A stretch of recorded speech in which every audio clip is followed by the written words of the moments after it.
Morning students, today we will study basic concepts of macro economics. देखो यहाँ पे macro economics के अंदर हम सबसे पहले हम गुड्स के बारे में स्टडी करेंगे। गुड्स एज यू नो, मैंने आपको पहले भी डिस्कस किया हुआ है।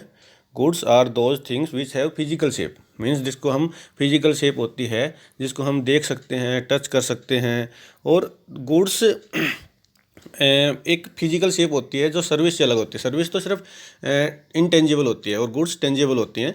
Services which are intangible, which we can not touch, we can not see, we can feel only, like that good and bad.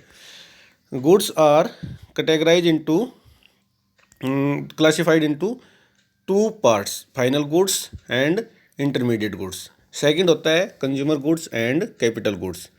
Final goods are those goods which have cross the boundary line of production. इसका मतलब ये होता है कि जो goods production process complete होने के बाद में दोबारा से प्रोडक्शन के लिए as a raw material, as a value add के लिए, मीन्स किसी होलसेलर से रिटेलर के लिए यूज़ नहीं की जाएंगे, वो फाइनली यूज की जाएंगे या तो कंज्यूमर्स के द्वारा या प्रोड्यूसर के द्वारा। Producer fix assets like that, fix assets के रूप में उसको यूज़ कर सकता है। इसके अंदर देखो दिया हुआ है, final goods are those goods which have cross boundary line, मतलब मीन्स दैट उन गुड्स को दोबारा से प्रोडक्शन प्रोसेस में यूज़ नहीं किया जाएगा, as a raw material use नहीं किया जाएगा। फॉर एग्जांपल इसमें एग्जांपल दिया है आइसक्रीम हो गया, बिस्किट्स हो गया, या कोई ऐसी वेजिटेबल्स मान लो आप, वेजिटेबल्स बना के खा रहे हैं आप, या फिर फर्नीचर है, एक फर्नीचर लेके आ गए आप और आप अपने पर्सनल सेटिस्फैक्शन के लिए यूज़ करते हैं या ऑफिस के लिए यूज़ करते हैं, that is called final goods. और फाइनल गुड्स हम कंज्यूमर के लिए यूज़ कर सकते हैं और प्रोड्यूसर भी फाइनल अपने ऑफिस के अंदर स्टेशनरी का यूज़ करता है, अपने ऑफिस के अंदर फर्नीचर का यूज़ करता है, अपनी कार है उसकी कार यूज़ करता है, तो that are called final goods. Next बात आती है intermediate goods. Intermediate goods are those goods which have not crossed boundary line, means that they will be use as a raw material in production process, they will further make any other product like that wood. Wood होती है लकड़ी जो कि furniture बनाने के लिए use की जाती है, तो वो इंटरमीडिएट गुड्स होगी। Like that tyres, tyres purchase कर लिए किसी कंपनी ने और उसको कार बनाने के लिए यूज़ किया जाता है, that is called intermediate goods. Intermediate goods are those goods which are not cross the boundary line, जिन्होंने बाउंड्री लाइन क्रॉस नहीं किया, वो फर्दर दोबारा से प्रोडक्शन प्रोसेस के अंदर क्या किए जाएंगे, यूज़ किए जाएंगे। जैसे इसके अंदर टायर का एग्जांपल दे दिया, वुड का एग्जांपल दे दिया, आप और एग्जांपल ले सकते हैं। लाइक दैट बिस्किट्स को दोबारा केक बनाने के लिए यूज़ किया जाए। लाइक दैट मिल्क है, मिल्क को बिस्किट्स बनाने के लिए यूज़ किया जाए, that are called intermediate goods. इसके अंदर एक इम्पोर्टेंट मैंने यहाँ पे नोटिस डाला हुआ है कि कुछ गुड्स होते हैं, दे मे बी फाइनल गुड्स और मे बी इंटरमीडिएट। हम इसको प्रॉपरली क्लासिफाइड नहीं कर सकते। हम किसके बेस पे, ऑन द यूज के बेस पे, एंड यूज के बेस पे हम गुड्स को इंटरमीडिएट गुड्स और फाइनल गुड्स के अंदर क्या कर सकते हैं, डिवाइड कर सकते हैं। एक सेम गुड्स वो फाइनल गुड्स भी हो सकती है on the base of and users, on the base of purchasers के बाद वैल्यू एडिड अगर करके, सपोज करो एक शर्ट परचेज की किसी होलसेलर से रिटेलर ने 900 रुपीज़ में और उसने उसको 1000 रुपीज़ में सेल कर दिया, तो वो फाइनल गुड्स रिटेलर के लिए नहीं हुई, वो उसने वैल्यू ऐड किया, 100 रुपीज़ अपना कमीशन ऐड किया है, उसको सेल किया, तो उसके लिए इंटरमीडिएट गुड्स होगी। जब गुड्स को हम दोबारा से सेल करने के लिए उसके अंदर वैल्यू ऐड कर देते हैं, अपना प्रॉफिट ऐड करके दोबारा सेल करते हैं, या उससे नया प्रोडक्ट बनाते हैं जिसने बाउंड्री लाइन क्रॉस नहीं की है, एंड यूज़र के पास नहीं पहुंचा है, that is called intermediate goods. तो देखो बेसिक डिफरेंस दोनों के बीच में क्या है। सबसे बेसिक डिफरेंस है कि जब गुड्स बाउंड्री प्रोडक्शन की बाउंड्री लाइन क्रॉस कर लेती है, एंड यूजर अपने सेटिस्फैक्शन के लिए यूज़ करता है, that is called final goods. और जो गुड्स दोबारा से फर्दर प्रोडक्शन के अंदर यूज़ की जाती है, प्रोडक्शन प्रोसेस के अंदर यूज़ की जाती है, उसके अंदर वैल्यू ऐड की जाती है, मतलब अपना कमीशन, अपना प्रॉफिट, अपनी कॉस्ट और दोबारा से उसमें कुछ ऐड कर, फीचर्स ऐड करके दोबारा से प्रोडक्ट बनाया जाता है, that will be called intermediate goods. यहाँ पे एक इम्पोर्टेंट थिंग्स, हम जब नेशनल इनकम कैलकुलेट करेंगे, at that time we will include only final goods, we will not include while calculating the national income, हम intermediate goods को include नहीं करेंगे, we will only include final goods, final goods are included in the calculation of national income। Next point आता है, what is difference between intermediate goods and final goods. देखो इसके अंदर six difference दे रखे हैं, बट मैं आपको यहाँ पे बेसिकली 2 और 3 ही आपको डिफरेंस बताऊंगा जो आपके लिए बहुत ईजिली और आपके लिए इम्पोर्टेंट है, वो आपको याद रखने हैं। सबसे पहले है these goods remain boundary lines. Intermediate goods होते हैं वो बाउंड्री लाइन को क्रॉस नहीं किया है। फाइनल गुड्स होते हैं वो बाउंड्री लाइन को क्रॉस कर लेते हैं, उनका फर्दर दोबारा से प्रोडक्शन के अंदर यूज नहीं किया जाता है। दूसरा, इन गुड्स को रॉ मटेरियल के use as a raw material use किया जाता है फर्दर नया प्रोडक्शन बनाने के लिए। दूसरा, इसके अंदर फाइनल गुड्स को दोबारा से नया प्रोडक्ट बनाने के लिए as a raw material use नहीं किया जाता है। और इंटरमीडिएट गुड्स को रीसेल करने के लिए, प्रॉफिट अर्न करने के लिए फर्म्स इसके अंदर नया वैल्यू ऐड कर सकते हैं, नए फीचर्स ऐड कर सकते हैं, नया प्रोडक्ट बना सकते हैं। तो प्रॉफिट अर्न करने के लिए फर्म इनको यूज कर सकते हैं, बट फाइनल गुड्स को दोबारा से प्रॉफिट अर्न करने के लिए, रीसेल करने के लिए नहीं यूज किया जाता है। 4 पॉइंट छोड़ देंगे इसके अंदर। इसके अंदर जो इंटरमीडिएट गुड्स के ऊपर जो एक्सपेंडिचर होता है उनको इंटरमीडिएट कंजप्शन एक्सपेंडिचर बोलते हैं, और फाइनल गुड्स के ऊपर जो खर्च किया जाता है उसको हम कंजप्शन इन्वेस्टमेंट एक्सपेंडिचर बोल सकते हैं और इन्वेस्टमेंट एक्सपेंडिचर बोल सकते हैं। लास्ट मोस्ट इंपॉर्टेंट है कि intermediate goods are not included into the calculation या estimation of national income, but मैंने आपको अर्लियर डिस्कस किया है कि फाइनल गुड्स को हम अपना नेशनल इनकम जो एस्टिमेट करेंगे, आगे अगला चैप्टर आएगा, नेशनल इनकम को एस्टिमेशन करने के लिए 3 मेथड्स होते हैं। एक तो production method, second income method, third expenditure method. तो हम इसको इंक्लूड फाइनल गुड्स को प्रोडक्शन मेथड के अंदर क्या करते हैं, हम नेशनल इनकम को कैलकुलेट करने के लिए इसके अंदर इंक्लूड किया जाता है। नेक्स्ट है भाई कंजप्शन गुड्स और कंज्यूमर गुड्स। देखो बहुत ईजी है। कंजप्शन गुड्स जो हमारे कंज्यूमर्स को, जैसे आप और हम हैं, किसी चीज़ बिस्किट लिया अपनी भूख के लिए, उसको सेटिस्फाई करने के लिए हम उसको यूज़ करते हैं, that are called consumption goods. मतलब मीन्स दैट कंजप्शन गुड्स वो होती हैं जो ह्यूमन बींग्स का सेटिस्फेक्शन, उसकी नीड्स को फुलफिल करने के लिए जब यूज़ की जाती है, that are called consumption goods. हम डेली यूज़ के लिए बहुत सारी चीज़ हम परचेज करते हैं, बहुत सारे गुड्स और सर्विसेज लेते हैं जो हम अपने पर्सनल या अपने फैमिली की या अपनी ह्यूमन बींग अपनी खुद की नीड्स को फुलफिल करने के लिए यूज़ किया जाता है, that are called consumer goods. Consumer goods को हम 4 पार्ट्स में डिवाइड किया गया है, durable goods, semi durable goods, non durable goods और सर्विसेज।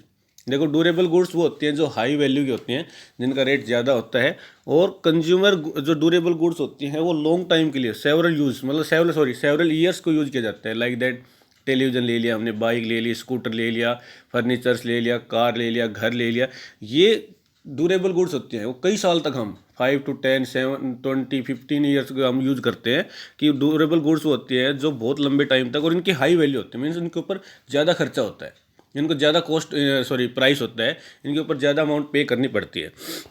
सेमी ड्यूरेबल गुड्स वो होती हैं जो विद इन 1 ईयर यूज़ किए जाते हैं। जैसे देखो भाई, सपोज करो आपने बुक्स ले ली, कोई बुक्स इस साल पढ़ के दूसरे साल दूसरे बच्चों को दे ली, या ऐसी कोई नोटबुक ले ली, या आपने पेंसिल लिया है या पेन लिया है जो कुछ एक टाइम के लिए यूज़ करेंगे, with in 1 year means that 6 months के लिए, 2 मंथ्स के लिए, 3 मंथ्स के लिए ऐसे यूज़ करेंगे, उसको सेमी ड्यूरेबल गुड्स बोलते हैं। नेक्स्ट पॉइंट आता है non durable goods. Non durable goods वो गुड्स होती हैं जो सिंगल यूज़ के लिए सिंगल यूज़ किया जाता है उनका। जैसे आपने उसको मिल्क लिया, आपने पी लिया, आपने ले लिया उसको और वो ख़त्म हो गया, that is called non durable goods. मतलब उसकी पेरिसेबल गुड्स होती हैं जो जल्द ही क्या हो जाती हैं, ख़त्म हो जाती है, और जिनका एक बार ही क्या होता है, यूज़ होता है, that are called non durable goods. Next बात आती है services.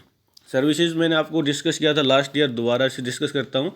Services are intangible which we can not see, जिनको हम नहीं देख सकते, वी कैन नॉट टच, हम उसको टच नहीं कर सकते, उनका कोई फिजिकल शेप नहीं होती है।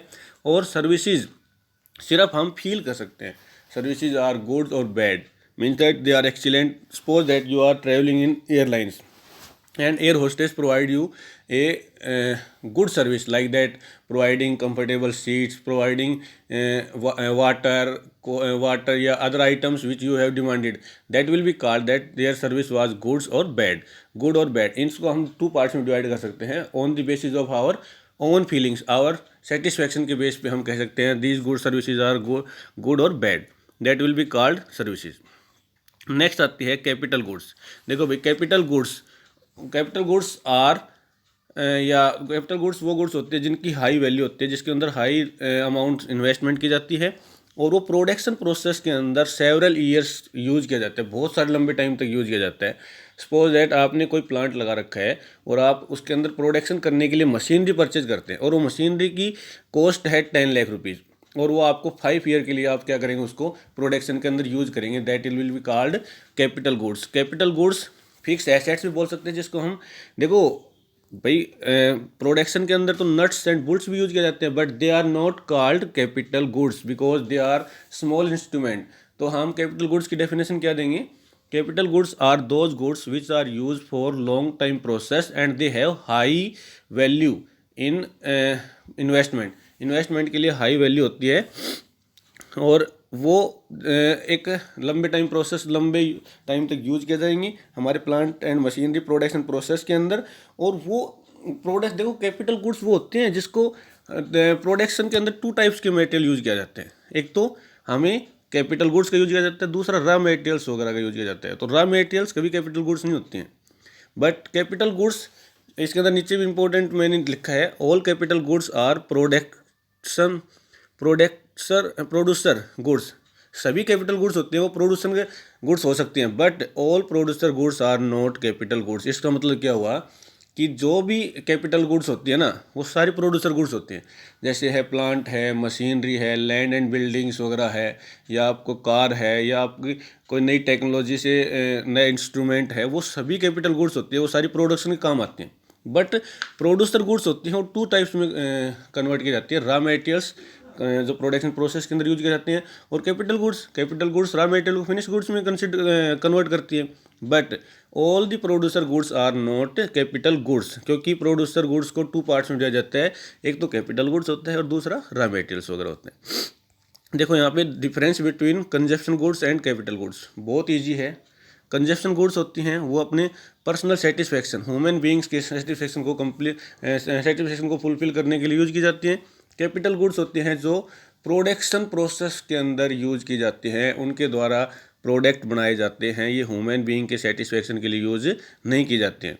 सेकंड है दीज गुड्स, जो कंज्यूमर गुड्स होते हैं वो कंज्यूम की जाती हैं ह्यूमन बीइंग्स, हाउस होल्ड या अपने फैमिली मेम्बर्स के द्वारा या किसी ऑर्गेनाइजेशन जो रेस्टोरेंट वगैरह होता है उनके लिए यूज किया जाते हैं। बट जो कैपिटल गुड्स होती हैं वो प्रोड्यूसर के द्वारा प्रोडक्शन स्टार्ट करने के लिए, नए प्रोडक्शन प्रोसेस को कंप्लीट करने के लिए यूज किए जाते हैं।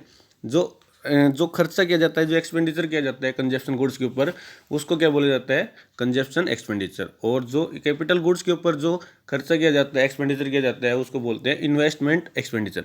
अब ये इन्वेस्टमेंट एक्सपेंडिचर क्या होते हैं, इन्वेस्टमेंट एंड एक्सपेंडिचर वो होते हैं जो हम अपने प्रोडक्शन कैपेसिटी को बढ़ाने के लिए, प्रोडक्शन प्रोसेस को लो रेट से प्रोडक्शन करने के लिए या हाई रेट से रिटर्न प्राप्त करने के लिए हम जो खर्चा करते हैं कैपिटल क्रिएट करने के लिए, फॉर्मेशंस के लिए, that will be called investment expenditure.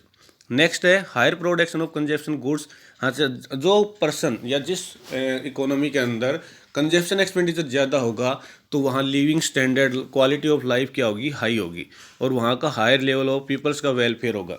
But जहाँ पे high rate of expenditure will be occurred on capital goods के ऊपर, जो लोग ज़्यादा, जहाँ जिस इकोनॉमी में ज़्यादा एक्सपेंडिचर किया जाता है वहाँ की जीडीपी हाई रेट से क्या करती है, ग्रोथ करती है, और वहाँ का प्रोडक्शन भी ज़्यादा